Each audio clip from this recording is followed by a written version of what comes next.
ছোট থেকে বড় সকলেরই পছন্দের মোরগ পোলাও। আসসালামু আলাইকুম ভিউয়ার্স, ওয়েলকাম টু রিনার হাতের রান্না। আশা করছি আপনারা সবাই ভালো আছেন। আলহামদুলিল্লাহ আমরাও খুব ভালো আছি। আজ আমি আপনাদেরকে তৈরি করে দেখাবো ট্রেডিশনাল মোরগ পোলাও। এটা কোনো সাধারণ মুরগির বিরিয়ানি না, এটা খুবই স্পেশাল মোরগ পোলাও। বিয়ে বাড়িতে বা কিংবা রেস্টুরেন্টে যেভাবে রান্না করে আমি সেভাবেই রান্না করে দেখাবো, কিন্তু একটু সহজ উপায় এবং প্রত্যেকটা টিপস শেয়ার করব। যদি সব কিছু ফলো করে রান্নাটা করেন তাহলে আপনারাও সেই পুরান ঢাকার কিংবা বিয়ে বাড়ির যে মোরগ পোলাওর টেস্টটা পাবেন। তো চলুন কথা না বাড়িয়ে রেসিপিটা দেখে নিই। চুলা আগে থেকে তেল বসিয়ে দিয়েছি। তেল এখানে আছে 1 কাপের মতো। তারপর এখানে দিয়ে দিচ্ছি হাফ কাপের থেকে একটু কম পেঁয়াজ কুচি। পেঁয়াজটা আমি বেরেস্তা করব, তাই অনবরত নেড়ে চেড়ে এটাকে বেরেস্তা করতে হবে, তা নাহলে কিন্তু পেঁয়াজগুলো পুড়ে যেতে পারে। চুলার আঁচটা মিডিয়ামের থেকে একটু বাড়ানোই আছে। তো এই যে বেরেস্তা করা হয়ে গেছে, এখন সবগুলো বেরেস্তা আমি তেল ঝরিয়ে তুলে নিচ্ছি। আর কালারটা দেখেছেন, এর থেকে বেশি কালার করতে যাবেন না, তাহলে কিন্তু তিতা লাগবে। তারপর এখানে 1 চা চামচের মতো চিনি দিয়ে এখন এটাকে গুঁড়ো করে নিচ্ছি। আর যে তেলে আমি বেরেস্তা করেছি ওই তেলে আমি রান্নাটা করব। চেষ্টা করবেন বেরেস্তার তেলে রান্না করতে, তাহলে মোরগ পোলাওটা খেতে ভালো লাগবে। তো হাঁড়িতে তেল দিয়ে আমি দিয়ে দিলাম 1.5 কাপের মতো পেঁয়াজ কুচি। পেঁয়াজটা আমি ব্রাউন কালার করে ভেজে নেব। এই পর্যায়ে চুলার আঁচটা মিডিয়ামে আছে। তো পেঁয়াজটাও কিন্তু ব্রাউন কালার করে ভেজে নেওয়া হয়ে গেছে। এখন এখানে আমি দিয়ে দিব গরম মশলা। দিয়ে দিচ্ছি 2টি তেজপাতা, কালো গোলমরিচ নিয়েছি 10টির মতো, তারপর এলাচি নিয়েছি 6টি, আর দারচিনি নিয়েছি 4 টুকরো। তো এটাকে একটু ভেজে নেব সুন্দর একটি ঘ্রাণ বের হওয়া পর্যন্ত।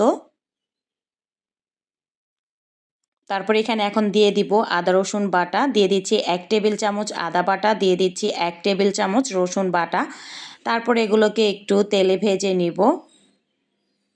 আদা রসুনটা যদি তেলে ভেজে নেওয়া হয় তাহলে আদা রসুনের যে কাঁচা গন্ধ সেটা কিন্তু থাকে না।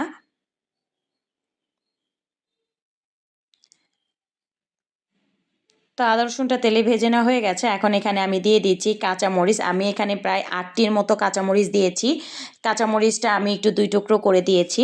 আপনারা চাইলে কিন্তু একটু বেটেও দিতে পারেন। তো কাঁচামরিচগুলো কিন্তু তেলের সাথে ভেজে নেওয়া হয়ে গেছে। আমি কিন্তু আজকে 2টা মুরগি রান্না করব, তাই 2টা মুরগির ওজনে কিন্তু সব কিছু দিচ্ছি। তারপর দিয়ে দিলাম স্বাদ মতো লবণ। আমি এখানে পাকিস্তানি মুরগি রান্না করব, আপনারা চাইলে যে কোনো মুরগি দিয়ে রান্নাটা করতে পারেন। তো আমি এখানে পাকিস্তানি মুরগি নিয়েছি। মুরগিগুলোর ওজন ছিল 800 গ্রাম। অবশ্যই 750 কি 800 গ্রামের ওজনের মুরগি নিতে হবে। আর মুরগি 2টা নিয়েছি, আর দেখেই বুঝতে পারছেন পিসগুলো কেমন। আমি এখানে রোস্টের মতো পিস করে নিয়েছি। সাধারণত আমরা রোস্ট যেভাবে খাই ওই রকম। 3 থেকে 4 মিনিটের মতো সময় নিয়ে এটাকে ভেজে নিব। আপনারা চাইলে কিন্তু মাংসটাকে আগে থেকে ম্যারিনেট করে রাখতে পারেন। 1 টেবিল চামচ মরিচের গুঁড়া, লবণ আর টক দই 1 কাপ। টক দইটাকে ভালোভাবে পানি ঝরিয়ে তারপর ফেটিয়ে তারপর মাংসটাকে ম্যারিনেট করে আধা ঘন্টা কি 1 ঘন্টার জন্য রেখে রান্নাটা করতে পারেন। আমি একদম ঝামেলা ছাড়াই আজকে তৈরি করে দেখাবো, তাই আর ম্যারিনেট করিনি। আমি একদমই রান্নাটা শুরু করে দিয়েছি। আপনারা চাইলে কিন্তু এই রেসিপিটা কিন্তু আমার চ্যানেলে আছে শাহী মোরগ পোলাও, সেটাও কিন্তু আপনারা দেখতে পারেন। তো আমি কিন্তু সুন্দরভাবে মুরগিগুলোকে ভেজে নিয়েছি। এখন এখানে বাকি মশলাগুলো অ্যাড করে দিব। তো জয়ফল নিয়েছি হাফ চা চামচ, জয়ত্রী বাটা নিয়েছি হাফ চা চামচ, আপনারা চাইলে গুঁড়াটাও দিতে পারেন, আমি একটু বেটে নিয়েছি। আর কাঠবাদাম বাটা আছে এখানে 3 টেবিল চামচ। আপনারা চাইলে যে কোনো বাদাম বাটা দিয়েও রান্নাটা করতে পারেন, কিন্তু কাঠবাদাম বাটা দিলে টেস্টটা ভালো আসে।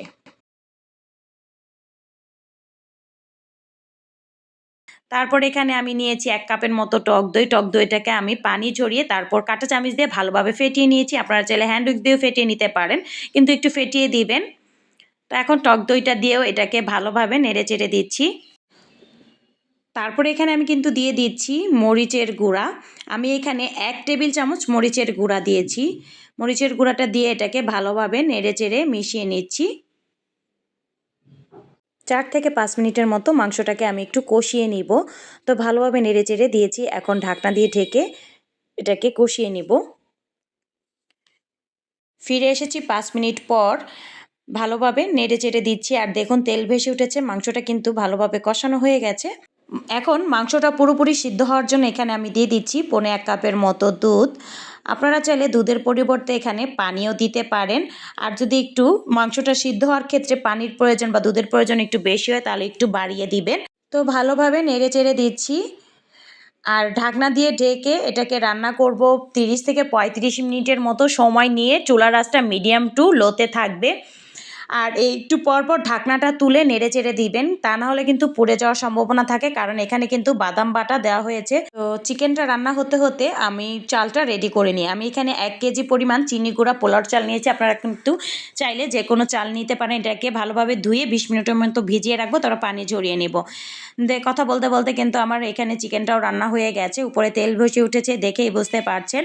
আমার এটা রান্না করেছি প্রায় 30 মিনিটের মতো সময় নিয়ে।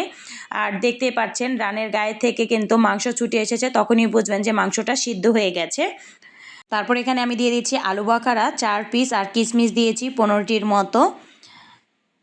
আর আমি ডিম সিদ্ধ করে রাখছি, মোরগ পোলাওতে ডিম কিন্তু ভালোই লাগে। আমি এখানে 7 পিসের মতো ডিম নিয়েছি, ডিমটা দিয়ে দিচ্ছি। ডিমটা চাইলে আপনারা পোলাও রান্নার শেষে পোলাওর উপরও দিতে পারেন, এখানে দিলে টেস্টটা ভালো আসে, তাই আমি দিয়ে দিলাম। তো ডিমটা দিয়ে আবার একটু হালকা হাতে নেড়ে দিচ্ছি, কারণ মাংসটা কিন্তু সিদ্ধ হয়ে গেছে। এ পর্যায়ে জোরে নাড়বেন না, তাহলে মাংস থেকে রানটা ছুটে আসতে পারে। তো একটু হালকা হাতে নেড়ে চেড়ে দিলাম, দিয়ে এখানে এখন আমি বাকি সব কিছু অ্যাড করে নিব। তারপরে এখানে আমি এখন দিয়ে দিচ্ছি চিনি। আমি এখানে 1 টেবিল চামচের মতো চিনি দিয়েছি। চিনিটা দিয়ে এটাকে আবারও নেড়ে চেড়ে দিচ্ছি। চিনিটা দিলে এটা টেস্টটা কিন্তু অনেক ভালো আসে। তো আবারও ভালোভাবে নেড়ে চেড়ে দিচ্ছি। তারপরে এখানে আমি এখন দিয়ে দিচ্ছি 1 টেবিল চামচের মতো ঘিটা দিয়ে আবারও একটু হালকা নেড়ে দিব, বেশি নাড়বো না। আর এই পর্যায়ে আমি আর ঢাকনা দিব না, এইভাবে আমি আরও 4 থেকে 5 মিনিটের মতো রান্না করে নিব।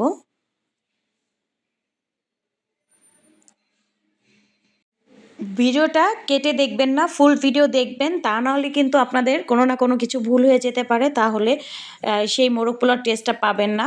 তো আমার এটা কিন্তু 5 মিনিটের মতো হয়ে গেছে, রান্না হয়ে গেছে। এখন আমি এটা তুলে নিচ্ছি, মাংসগুলো আর ডিমগুলোকে আমি একটি বাটিতে তুলে নিচ্ছি।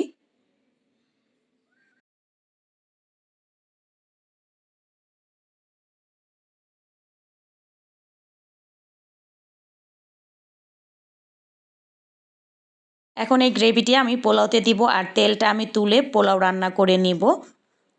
তেলটা আমি এখানে দিয়ে দিয়েছি। এখন এখানে দিয়ে দিচ্ছি তেজপাতা 2টি, কালো এলাচ নিয়েছি 1টি, দারচিনি নিয়েছি 3 টুকরো, আর সবুজ এলাচ নিয়েছি 4টি, লবঙ্গ নিয়েছি 6-7টি। এখন এগুলোকে তেলে দিয়ে হালকা একটু ভেজে নিব। তারপরে এখানে আমি দিয়ে দিচ্ছি পেঁয়াজ কুচি। আমি এখানে 1/2 কাপ পেঁয়াজ কুচি দিয়েছি। পেঁয়াজ কুচিটা দিয়ে এটাকে এখন অনবরত নেড়ে চেড়ে ভেজে নিব। তো পেঁয়াজগুলোকেও আমার ভালোভাবে ভেজে নেওয়া হয়ে গেছে। এখন এখানে আমি দিয়ে দিব পানি ঝরিয়ে রাখা সেই পোলাওর চালটা আমি 20 মিনিট ধরে ভিজিয়ে তারপর পানি ঝরিয়ে নিয়েছি। এখন এগুলোকে তেলে ভেজে নেব, প্রায় নর্মাল পোলাওর জন্য যেভাবে আমরা চালটা ভেজে নিই তার থেকে একটু বেশি সময় নিয়ে এটাকে ভাজতে হবে। 8 থেকে 9 মিনিটের মতো সময় নিয়ে এটাকে ভেজে নিব। যখনই দেখবেন চাল থেকে একটি ঝনঝন শব্দ হচ্ছে, তখনই বুঝবেন যে এটা সুন্দরভাবে ভেজে নেওয়া হয়ে গেছে। চালটা যত ভালোভাবে ভেজে নেবেন, মোরগ পোলাওটা কিন্তু ততটাই ঝরঝরে এবং পারফেক্ট হবে। এই যে আমি অনবরত নেড়ে চেড়ে চালটাকে ভেজে নিচ্ছি। তো আমার চালটা কিন্তু একদম ভালোভাবে ভেজে নিয়েছি, আর চালের ভাজার শব্দটা আপনাদের শোনাতে পারছি না, কারণ বাইরে অনেক সাউন্ড ছিল, সেজন্য এটাকে স্কিপ করতে হয়েছে।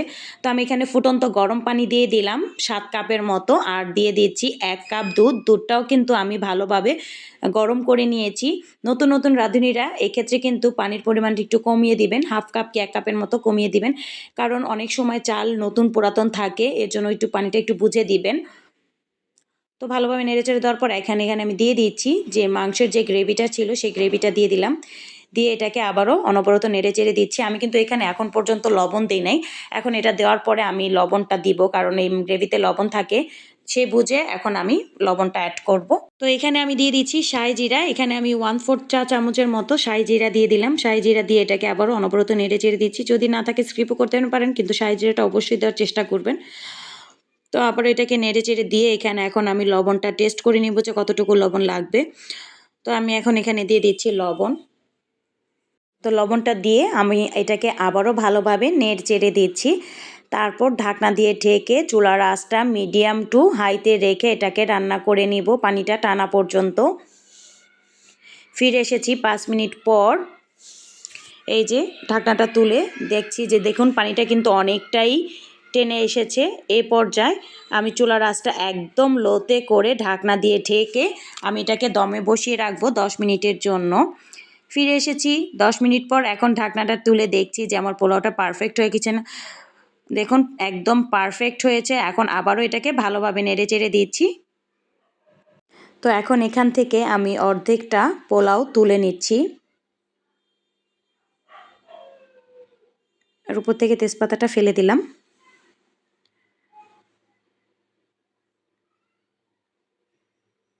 তো অর্ধেকটা পোলাও আমি তুলে নিয়েছি। এখন বাকি অর্ধেকটা পোলাওর উপরে আমি দিয়ে দিচ্ছি সে চিকেন।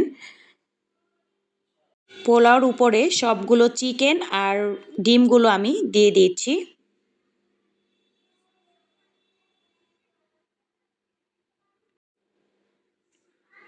তো সবগুলো ডিম আর মুরগি এখানে আমি দিয়ে দিলাম। তারপর উপরে সুন্দর করে বেরেস্তা দিয়ে দিলাম, আগে থেকে যে বেরেস্তা করে রেখেছিলাম। বেরেস্তা দেওয়ার পর এখানে আমি এখন দিয়ে দিব প্রায় 2 টেবিল চামচের মতো ঘি। ঘিটা দিলে এটার টেস্ট আরও বেড়ে যাবে। তো সবশেষে অবশ্যই ঘিটা দিবেন। তো ঘি দেওয়ার পর এখানে আমি দিয়ে দিচ্ছি 1 টেবিল চামচের মতো কেওড়া জল। তো কেওড়া জলটা দেওয়ার পরে আমি এখানে এই রাইসের উপরে দেওয়ার জন্য সামান্য একটু গ্রেভি তুলে রেখেছি, ওই গ্রেভিটা দিয়ে দিচ্ছি। আমি পোলার মধ্যে সবটা দিই নি, কিছুটা রেখে দিয়েছি।